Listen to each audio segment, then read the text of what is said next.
عنده خاتم تاع ذهب والله ينحيوه له. الور ولات الفوضى ثم كاينه الفوضى جاو قالوا له ما واش كاين ولاو نحاهم جابوا لنا العسكر اللي كانوا متكلفين بينا لداخل. الحال اللي حاركين فدان قبل اللي حاركين بوينتن ابارتير دو à partir de 59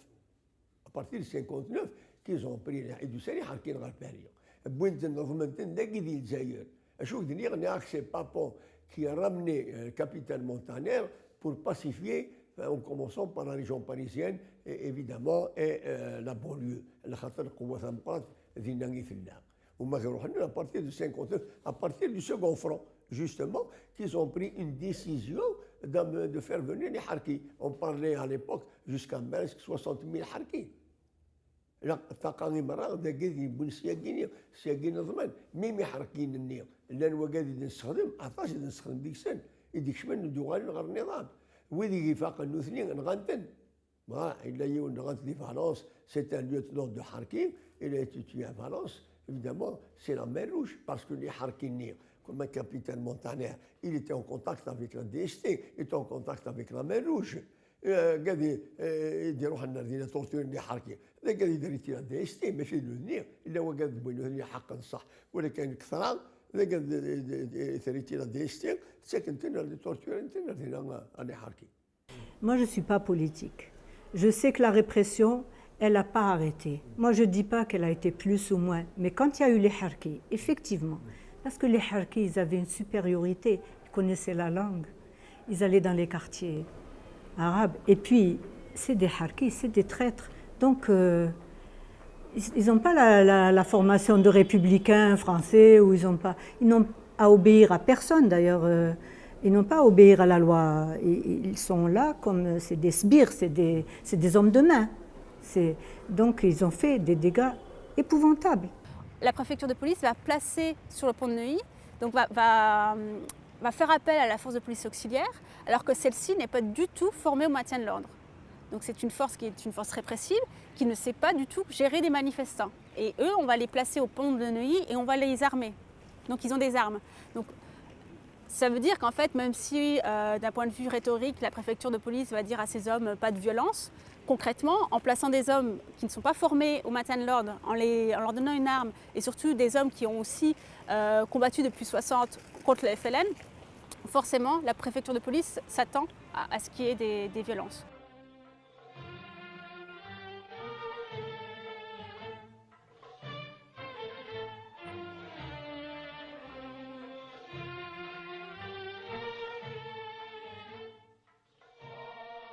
Il a fallu attendre le 17 octobre 2012 pour que le nouveau président de la République française, François Hollande, élu quelque temps plus tôt, eh bien, fasse une très courte déclaration reconnaissant enfin les victimes algériennes du 17 octobre 61 qui manifestaient pacifiquement pour l'indépendance de l'Algérie. C'est une déclaration qui marque un changement par rapport au silence et aux dénégations antérieures. C'était un crime qui était quand même significatif de la façon dont à l'époque les choses n'étaient pas encore réglées, même si évidemment les accords d'Évian sont intervenus peu de temps après, on va dire, historiquement. Mais il n'empêche qu'à ce moment-là,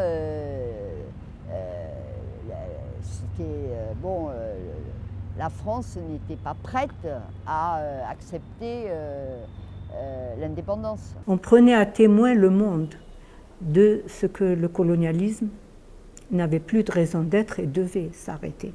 Et de ce que le FLN était seul représentant des combattants algériens, du peuple algérien.